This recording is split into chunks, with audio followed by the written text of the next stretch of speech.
nós damos início ao nosso culto. Uma saudação, a graça e a paz, como já feito. Mas eu queria chamar aqui à frente agora o Gilberto, a Geise e o Gael. É a primeira vez que ele vem à casa do Senhor, né? A congregação lá está por algum tempo fechada, né? E depois dessa apresentação nós vamos adorar com toda a igreja. Pode ficar de frente para mim primeiro, né? Que criança linda, né? E eu queria vê-lo. Vou chegar muito lá perto, não tem que cumprir as normas, mas... né? Pois é. Graças a Deus, porque Deus tem abençoado vocês. E porque lhes concedeu essa dádiva. Eu me lembro do medo que a Geise tinha, né? Me lembra? Muito medo, né? E Deus deu essa linda criança e Deus tem preservado e abençoado. Nós apresentamos em oração, né? Vamos colocar em pé, né? Para a gente orar de pé, agradecendo pela vida do Gael, né? Agradecendo que Deus tem abençoado. E quero dizer que apresentar uma criança não é a mesma coisa que batizá-la. Batizá-la é entregá-la para o Senhor, dizer: Senhor, é do Senhor, toma conta para mim. Mas apresentar é sim, evocar a bênção de Deus e orar em favor. E é isso que nós faremos agora. Vamos fechar os nossos olhos, vamos orar ao nosso Deus. Pai querido, nós queremos agradecer pela vida da Geise, agradecer pela vida do Gilberto, agradecer pela vida do Gael. E nós queremos agradecer por essa criança linda e saudável, e que assim ela continue crescendo fisicamente, crescendo também mentalmente, sua inteligência seja abençoada pelo Senhor, e que ela possa crescer também, cheia do teu Espírito, na presença do Senhor, tudo para a glória do Senhor. E em nome de Jesus nós agradecemos por estarmos juntos nesse local e pela tua presença, e que o Senhor derrame bênção sem medida sobre essa vida, em nome de Jesus. Amém. Que Deus abençoe muito vocês três. Vou vontade de dar um abraço, não. Vamos orar para a vacina chegar logo, né? A gente poder abraçar uns aos outros. Boa noite, irmãos. A paz do Senhor Jesus esteja em cada coração que está aqui nesta noite. Eu fiquei muito feliz de poder agendar este momento de estar aqui, e fiquei muito feliz quando a Karen me convidou para estar ministrando louvor, né? E eu vou deixar uma palavra que está no Salmo 23, versículo 6, diz assim: bondade e misericórdia certamente me seguirão todos os dias da minha vida, e habitarei na casa do Senhor para todo sempre. Com certeza a bondade e a misericórdia do Senhor está conosco. É por isso que nós estamos aqui para louvá-lo. Amém? Então vamos cantar esse louvor animado, celebrar com júbilo. Vamos celebrar alegres. Seria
escolhi para nós matarmos a saudade do pastor lá, de nos reunirmos. Vamos cantar o nosso hino oficial, Senhor, que nos passes.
Queremos ler a palavra do Senhor neste momento.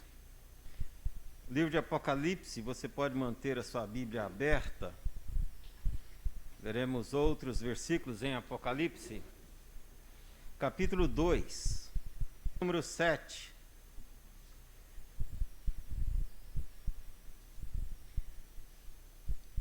Nos diz a palavra do Senhor.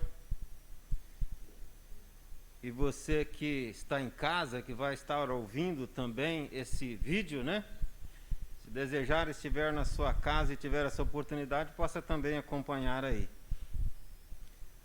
Na verdade, esse vídeo estará no ar no próximo domingo, né? Hoje está no ar neste exato momento de domingo passado. Leiamos todos juntos, Apocalipse 2:7. Quem tem ouvidos, ouça o que o Espírito diz às igrejas. Ao vencedor, dar-lhe-ei que se alimente da árvore da vida, que se encontra no paraíso de Deus. Amém. E a nossa esperança é que em breve possamos aqui ajustar a nossa tecnologia para poder fazer em forma de live, né? Aí, ao vivo. Pai querido, repreendido esteja tudo que não vem de ti. Toda e qualquer coisa que queira nos atrapalhar na comunhão uns com os outros e contigo. E que o Senhor fale conosco. Que o Senhor me use como boca de Deus. E que o Senhor ministre nessa noite. Em nome de Jesus, nós te oramos. Amém. Irmãos, nós temos pregado uma série de sermões. Acredito que a maioria aqui tem acompanhado. E começamos com o primeiro sermão sobre o DNA de Adão, falando do DNA de Adão em nós. Adão, primeiramente, ele pecou. E dessa maneira, ele tentou fugir e esconder. Depois, vendo que não tinha como, então, ele começa a querer se justificar. E essa é uma tendência nossa quando erramos. Se possível que ninguém saiba. E se for descoberto, né, tentamos então nos justificar, nos defender. Esse é o DNA de Adão em nós. E aí nós pregamos mais 6 sermões consecutivos e o 7º e último, nós falamos sobre os resultados da nossa guerra espiritual. Dessa guerra que teve início ali em Adão e que continua até hoje. Nossa guerra interna, o nosso conflito interno. Esse foi o último sermão. E esse de hoje, o 8º e último sermão dessa série. Nós queremos falar sobre o céu, o segundo Éden, Começamos no Éden e terminamos no Éden, falando sobre o céu, o segundo Éden. Olhando para esse versículo, quem tem ouvidos, ouça. Esse quem, ele não está se referindo a descrentes, a pervertidos, a pessoas mundanas, a grandes criminosos, não. Ele está falando para a igreja. Quem tem ouvidos, ouça. E esse ouça, de ouvir, não é de escutar. Escutar entra aqui e sai ali, mas é de captar, é de entender, é de absolver, é de compreender, de receber a verdade para si, de dar atenção. Quem tem ouvidos, ouça. E só os vivos espiritualmente são capazes de ouvir o que o Espírito diz. E ele prossegue. O que o Espírito diz às igrejas. Ao vencedor. E nós estamos falando de batalha espiritual, de guerra espiritual, desde o primeiro sermão. Desse conflito, dessa luta que ocorre em nossa vida, em nosso interior. Aquele que vencer, ao vencedor, dar-lhe-ei que se alimente da árvore da vida. E alimentar, comer, aqui é simbólico. Da mesma forma que Jesus fala em João 6:48, a minha carne, e no contexto de que a sua carne é a verdadeira comida, o seu sangue é a verdadeira bebida. Jesus não estava falando que era para cortar um pedaço dele ali com a faca e comer, não é isso. Era figurativo, de maneira de que a beber de mim, de se alimentar de mim. Né? E ele diz que a esses vencedores poderão comer dele, alimentar-se dele, e da árvore da vida. A árvore da vida que estava no primeiro Éden, está agora no segundo Éden. No primeiro Éden não nos fora permitido comer da árvore da vida, mas no segundo Éden nós comeremos da árvore da vida. E a árvore da vida é a figura do próprio Cristo.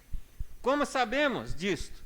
Porque ele diz, eu sou a vida. Ele não diz que ele é vida, não. Ele é o artigo, né? Feminino, singular, a vida. Quer dizer que a única vida, ele é a fonte da vida.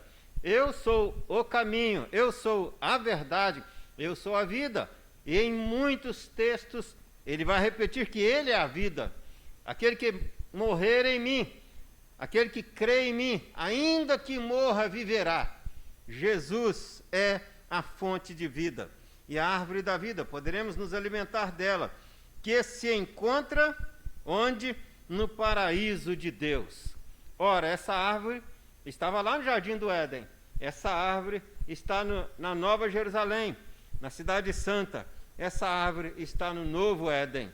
De sorte que Jesus Cristo é a árvore da vida. Ele é o início e o fim. Ele é o alfa e o ômega, a primeira e a última letra do alfabeto grego. Quer dizer, ele é tudo. Todas as coisas foram criadas através dele, por meio dele. É o que diz os primeiros versículos de João. E sem ele, nada do que foi feito se fez. Quer dizer que ele é, através dele, toda a vida veio à existência. Ele é a fonte da vida. Ele é a própria vida. Então, no primeiro Éden, ali o homem se perde. No segundo Éden, o homem volta à vida. O homem é recuperado por Jesus Cristo à imortalidade.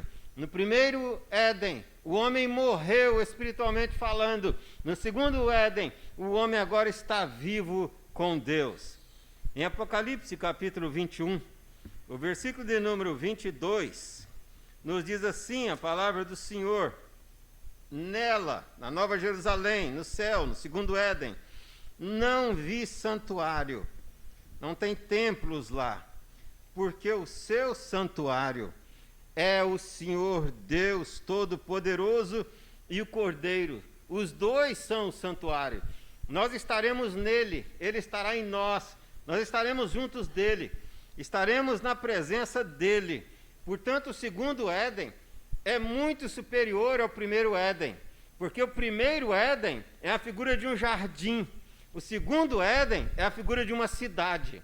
O primeiro Éden, Deus passeava pelo jardim ao entardecer. No segundo Éden, é a capital do universo, onde fica o trono de Deus.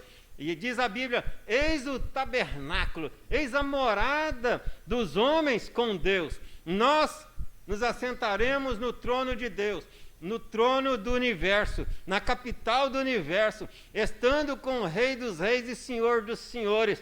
É muito superior o segundo Éden em relação ao primeiro Éden. A palavra, portanto, nos diz, né, que o primeiro Éden, um jardim, o segundo Éden, uma cidade onde as ruas são de ouro, onde os muros são de jaspe, uma cidade perfeita. Uma cidade é muito superior ao jardim, ainda onde fica o trono do universo. O segundo Éden, portanto, é onde está o trono do universo, descrito em riquezas e belezas indescritíveis. Diz a Bíblia que são coisas que olhos humanos nunca viram, e mais do que? Ouvidos humanos nunca ouviram. Nunca ouviram. É inimaginável. Por melhor que você pensar, é muito melhor do que isso. São coisas indizíveis. São riquezas e belezas indizíveis. Riquezas e belezas perfeitas. Riquezas e belezas eternas. Essa é a descrição desse novo Éden. A Jerusalém do Antigo Testamento, que alguns ainda pensam que Jesus voltará, se assentará lá, governará a terra de lá. Aquela Jerusalém é só uma parábola, uma figura da nova Jerusalém, que é a Jerusalém real, a Jerusalém celestial, e é nessa que nós estaremos, onde está a cidade santa e o trono do universo. Né? No primeiro Éden, a imagem e a semelhança que nós temos com Deus, fomos criados à sua imagem e a semelhança, mas no primeiro Éden nós caímos, a nossa imagem foi quebrada. Imagina um espelho jogado no chão e se torna ali um monturro de cacos. Toda a imagem deformada, você se olhar naqueles vários pedaços e você se vê como no fundo de um copo, com a imagem toda deformada. É isso que aconteceu conosco. Mas no segundo Éden, esse espelho foi reconstruído. Nós somos restaurados em Cristo Jesus. Fomos ressuscitados em Cristo Jesus. Nascemos de novo em Cristo Jesus. Fomos renovados em Cristo Jesus. E então agora poderemos estar com o Senhor. Não mais fugindo de Deus como Adão fugiu, tentando se esconder porque havia pecado.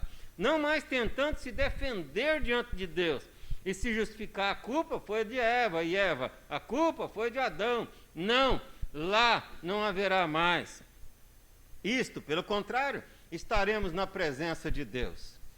De vez em quando eu vejo alguém debatendo sobre aonde é a geografia do céu, onde está o céu, né? Onde é a Nova Jerusalém. Dizem uns que é aqui na terra, dizem outros que é lá em cima, no céu, outros dizem não sei aonde. Para ser bem sincero, nunca pensei nisso. E para ser bem sincero também, não pretendo pensar nisso. Não importa onde geograficamente é o céu. O que importa é que se eu e se você vamos estar lá. Isso é que importa. Até porque se fosse tão importante, Jesus deixaria bem claro nas Escrituras. E qualquer afirmação é interpretativa. As Escrituras não deixam muito claro onde é, mas sabemos que é, e sabemos que é real. No segundo Éden, todos os inimigos de Deus já estarão condenados. Conforme diz Marcos 9:44, em um local, Marcos 9:44, em um local onde o verme da vida não morre e o fogo não apaga. Portanto, não haverá inimigos de Deus no céu. As obras e os efeitos das obras do diabo, suas obras e seus efeitos, já estarão todos extinguidos. Isso já não mais existirá. 1 Pedro 3, versículo 18, fala de novos céus e nova terra. E a expressão nova, ali no grego, a ideia não é somente de uma coisa, é a mesma coisa, porém nova, como um vidro que quebrou, que eu exemplifiquei, como se ele fosse derretido e feito o mesmo espelho de novo, mas recriado, novinho em folha, que você olhar e não saber né? Nem que ele jamais tinha sido um vidro derretido. Quer dizer, o mesmo espelho, porém recriado.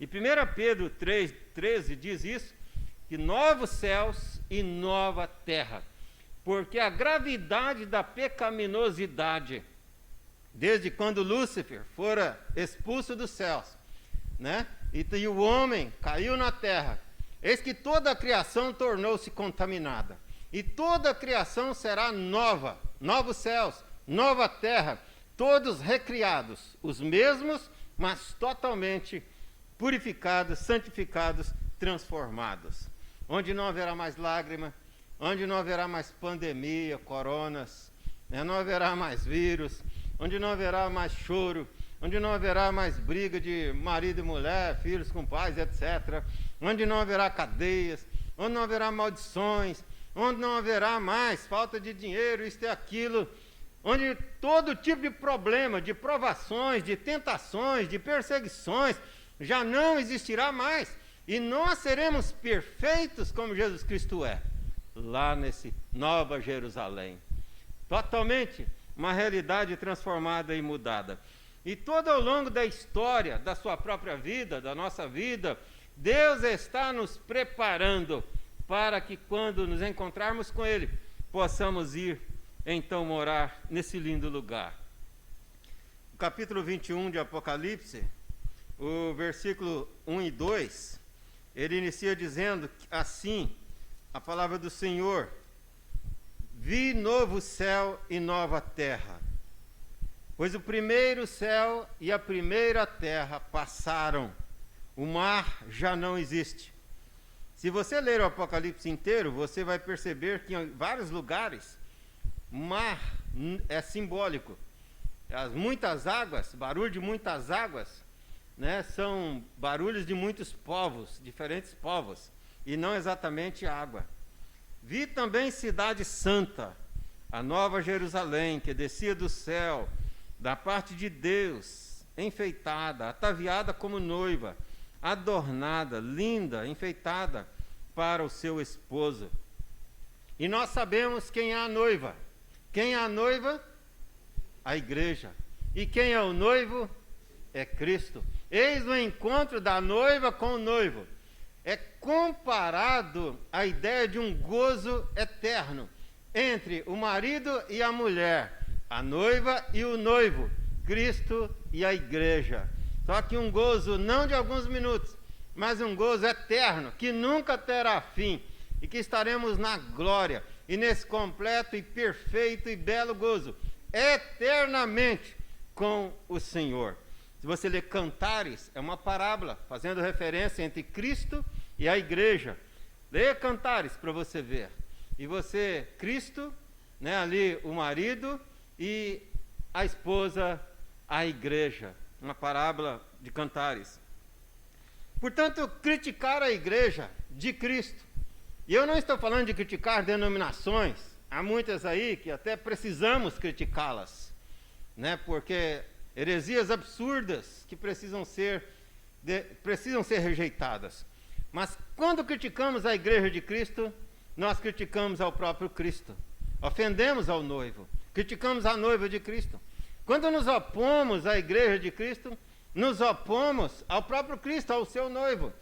Quando nós desprezamos a igreja de Cristo, desprezamos o próprio noivo, porque ele ama a sua esposa ao ponto de dar a sua vida por ela, e ele deu a sua vida pela sua igreja.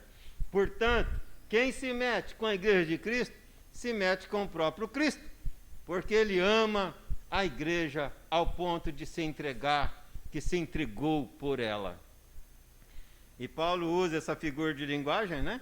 Também para dizer ali aos maridos e às esposas que, na verdade, o casamento é também uma parábola viva para nós.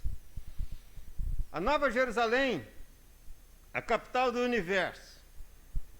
E eu lá, vamos dizer juntos? E eu lá? E eu lá. Oh, maravilha! Hein?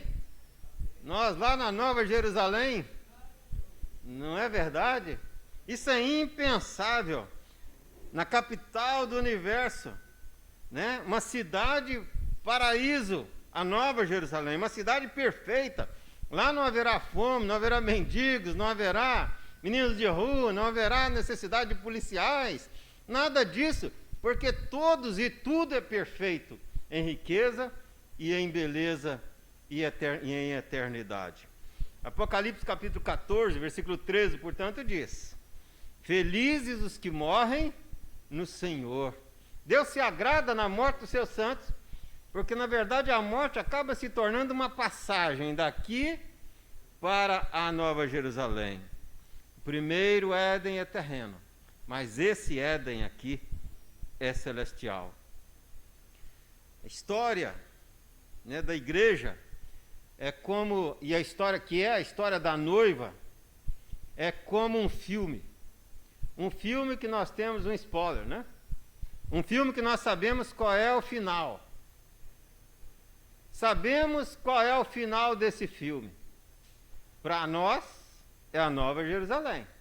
E para todos aqueles que creem e todos aqueles que rejeitam crer, também sabemos qual é o final. E por isso o mundo nos odeia. Porque alguém, um Estado, um governo odiaria a igreja. Igreja não sai por aí fazendo mal a ninguém. As verdadeiras igrejas não saem por aí, as verdadeiras, porque tem igreja que é empresa, né? Gira somente lucro. Mas as verdadeiras igrejas não ficam por aí saqueando as pessoas. Só orando, abençoando, buscando ser bons cidadãos. Então, por que alguns governantes, por que pessoas não servas de Deus odeiam a igreja? Por quê? Porque ainda que não saibam, eles pressentem qual é o fim deles. Porque para nós, servos de Deus, nessa guerra que vivemos e nessa batalha interna, esse mundo pode até ser um inferno para nós. Mas é um inferno que dura 90, 100 anos. Para alguns, né? Porque para a grande maioria não está chegando a isso tudo, não. E morremos, acaba. Esse é o nosso inferno. Agora, na eternidade, sabemos onde estaremos. Mas e os que vivem sem Jesus? Precisam realmente aproveitar os prazeres da carne. Por quê? Porque depois não sabem. A morte é um passo no escuro. Não sabem onde estarão, ou sabem e não querem sequer pensar nisso. Para o mundo, tudo isso que estamos a dizer é teoria, mas para nós é real. Para o mundo, tudo isso que estamos dizendo é só teoria, mas para nós é motivação. Nós enfrentamos uma pandemia de cabeça erguida. Se morrermos, sabemos para onde vamos. Enfrentamos situações, problemas diversos de cabeça erguida, porque sabemos que o nosso Redentor vive, sabemos em quem cremos, e sabemos que aquele que é conosco é maior do que tudo mais. Por isso somos mais que vencedores em Cristo Jesus, porque sabemos em que cremos, sabemos o que cremos. Para o mundo tudo isso é teoria, mas para nós é um pequenininho tira-gosto do céu. Eu normalmente não como linguiça, porque meu colesterol é alto, né? E aí coisas gordurosas eu não como. Mas de vez em quando eu compro, né, linguiça. Minha família gosta. E às vezes eu tiro um pedacinho pequenininho, né? Bem pequenininho assim, uma fatiazinha quase transparente, ou só metade de né, ali de um pedaço, ou um pedaço bem pequenininho mesmo, e como antes de almoçar, ou depois que eu almocei. É só para eu sentir o sabor, porque eu gosto muito. Eu diria que nesse mundo, às vezes, nós que temos experiência com o Senhor, de vez também temos essa experiência real que o Espírito Santo testifica com o nosso espírito, e aquele em quem o Espírito está. Eu acredito que nós, de vez em quando, temos esse tira-gosto do céu, né? Uma ideia. Olha, se esse momento é tão bom, né? Nossa, o céu é inexplicável, indefinível. Vale a pena ser igreja de Cristo. Vale a pena ser membro da noiva. Vale a pena ser servo de Deus. E os verdadeiros cristãos entendem isto.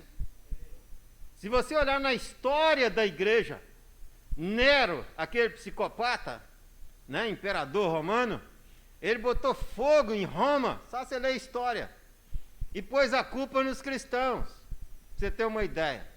Houve um outro período que ele mandava, os cristãos diziam que era a luz do mundo, mandava amarrar os cristãos nos postes lá do Coliseu, enquanto os gladiadores lutavam. O lema era pão e diversão. Quem estudou história aí sabe disso. Aliás, quem fez segundo grau, né? Você estuda isso em quinta, sexta série, por aí.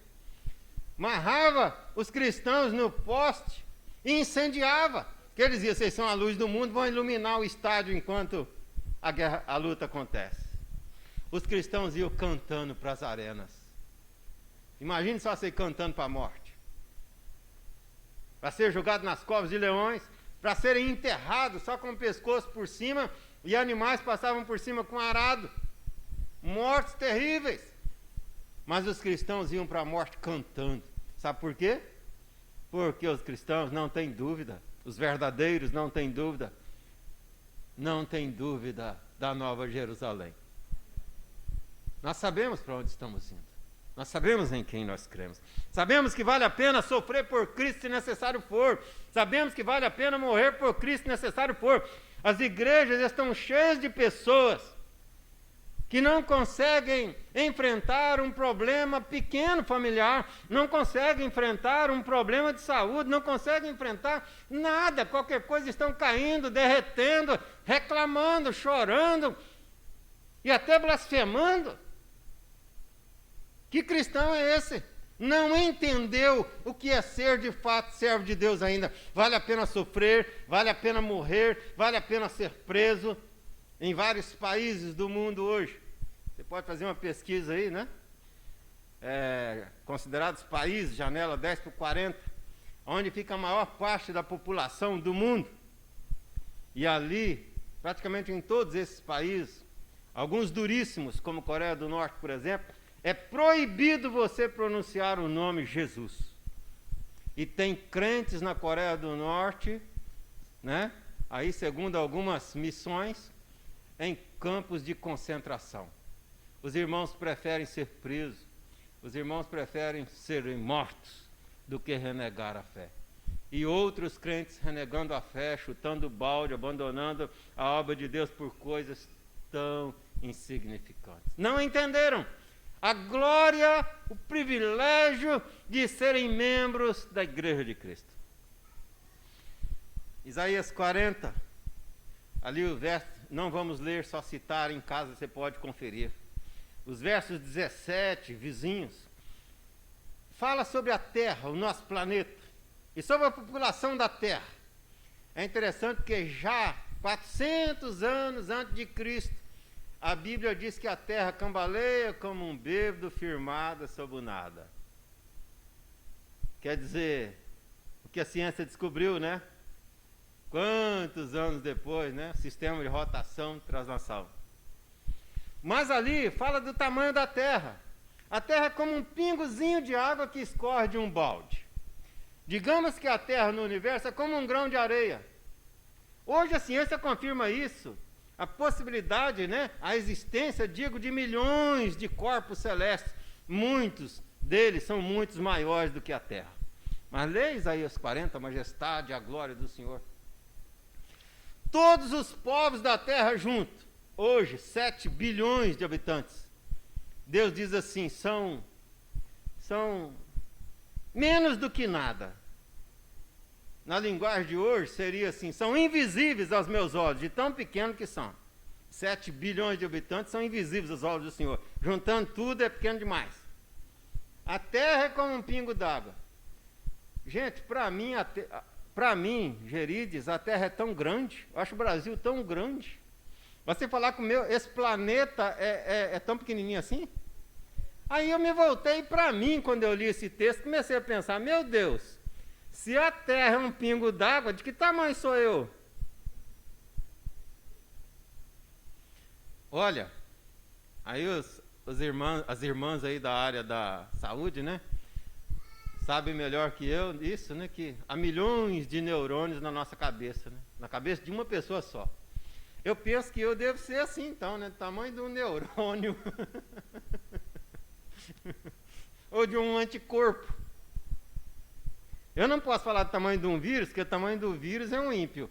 Porque diz que o vírus é invisível. Mas você já viu um estrago que um vírus pode fazer? Pode matar um elefante. A gente é pequenininho, mas a gente é complicado. Perigoso. Então, que ninguém aqui seja vírus. Sejamos anticorpos, sejamos coisa boa, né? Um neurônio, um bom neurônio. Mas o meu tamanho, quem sou eu? Quem sou eu? Quem é você? E eu já estou concluindo. E sendo você quem é, sendo eu quem sou, Deus te deu tanta importância que nos criou a sua imagem e semelhança. Enquanto alguns querem parecer mais com um macaco, eu quero parecer mais com Jesus, com Deus. Gente, olha um avião, olha a tecnologia, olha o desenvolvimento da ciência, olha a capacidade humana. E o ser humano sem Deus insiste em dizer que a gente é um mero animal. Já viu algum animal fabricar alguma coisa? Não é verdade? Olha o desenvolvimento da ciência, olha tudo isso. O ser humano foi criado à imagem e à semelhança de Deus. E Deus dá tanta importância para você, para mim, para a sua igreja, que Ele nos fez como a coroa da criação. Maiores do que os anjos nos tornaremos, porque moraremos no trono dEle. Na Nova Jerusalém. Deu tanta importância que esse que criou esse infinito. Infinito, onde tem o começo do infinito? Onde está o fim do infinito? Não tem. Vai muito além da sua capacidade de raciocínio, de intelectualidade, muito além. É impensável. Deus criou esse mundel inteiro, esse infinito todo. Né? Esse grande Deus, que diz João, através dele, por meio dele, foram criadas todas as coisas. Capítulo 1 de João, você pode ler em casa aí se desejar. E de repente Deus envia, Ele mesmo, esvazia de si mesmo, se faz carne, vem e habita entre nós. E morre numa miserável cruz, que era o tipo de pena de morte mais pesada, que é o tipo de pena de morte romana, de cruz. E Ele morre na cruz em meu e em seu lugar. E Ele paga o preço da nossa culpa e da nossa sentença. Para me reconciliar, para te reconciliar com Ele mesmo, Deus. Deus pagou para Ele mesmo a pena que Ele mesmo impôs para nós. Para satisfazer a sua ira, a sua justiça. E agora estamos justificados diante dele. E só por isso que nós poderemos estar na Nova Jerusalém. Isso se chama graça. Favor que ninguém merece. Ninguém merece.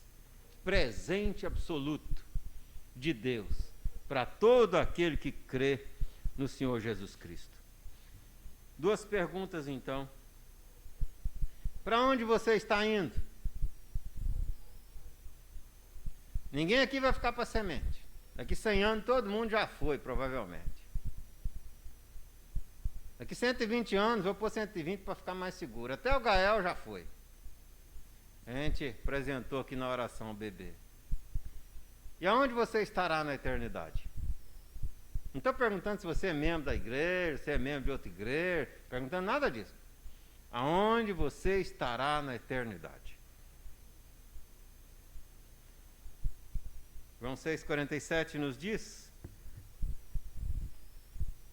quem crê em mim tem a vida eterna.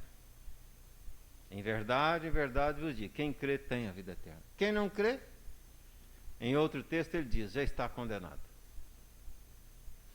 E diz o Senhor Jesus Cristo, naquele dia, muitos dirão, Senhor, Senhor, mas nem todo que diz Senhor entrará no reino dos céus. E Jesus prossegue dizendo, Muitos dirão naquele dia: profetizamos em teu nome, isto é, pregamos o evangelho em teu nome. E eles dirão: nós fizemos curas em teu nome. Bons esse daí, hein? Até cura, né? Expulsamos demônios em teu nome. E o Senhor dirá o quê? Não vos conheço. Apartai-vos de mim, maldito, para o fogo eterno, preparado para o diabo e seus anjos. Olha, o inferno vai estar cheio de gente boa. Cheio de gente boa. Cheio de membros de igrejas. Porque a igreja não salva ninguém. Mas a igreja verdadeira é sim a noiva do Cordeiro. Que Deus te abençoe. E possamos estar juntos lá no céu. Para glorificar, para exaltar, para bendizer o nome do Senhor. A Ele toda a honra, toda a glória, eternamente. Amém. Feche os olhos, como quem olha para o coração. Dê graças a Deus pela sua salvação, porque você vai estar na Nova Jerusalém. E se você não tem certeza que vai estar lá, nessa noite pode estar sendo a oportunidade da sua vida, de você se render ao convite do Espírito Santo e de você adorar e bendizer ao Senhor Jesus Cristo e mudar a sua rota, dar meia volta, o que nós chamamos de conversão. Após alguns segundos, todos nos colocaremos de pé e adoraremos ao Senhor com esse cântico.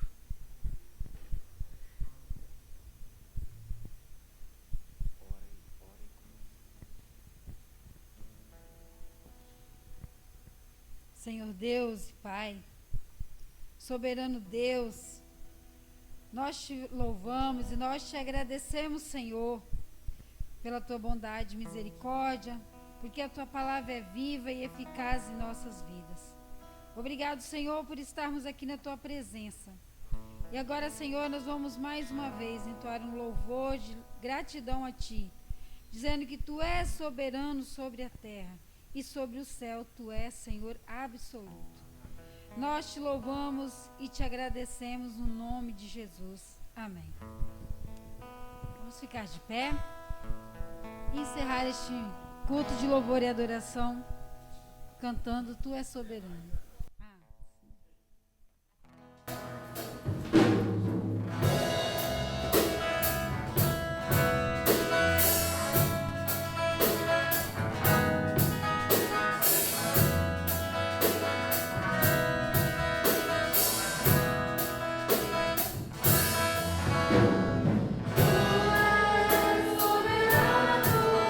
Sobre a terra, sobre os céus, tu és.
após a oração, a bênção, os irmãos poderão se assentar e nós daremos algumas informações após a bênção. Pai Santo, o Senhor é maravilhoso. Como é bom falar das maravilhas que o Senhor tem preparado para nós. Como é bom ler a Tua palavra, ouvir a Tua voz. Muito obrigado pela Tua presença conosco nesta feita. E que o Senhor esteja adiante de cada um irmão, abrindo caminhos. O Senhor esteja acima de cada um, derramando bênçãos sem medida. O Senhor esteja dentro em cada um, direcionando-lhes os pensamentos da razão e os sentimentos do coração. Dessa forma, a graça excelsa do nosso Senhor Jesus Cristo, o amor de Deus, o nosso Pai, a comunhão e as consolações do Espírito Santo de Deus, repouse sobre vós, irmãos, e sobre todo o povo de Deus, espalhado a todo canto e recanto, agora e para sempre. Amém. Amém.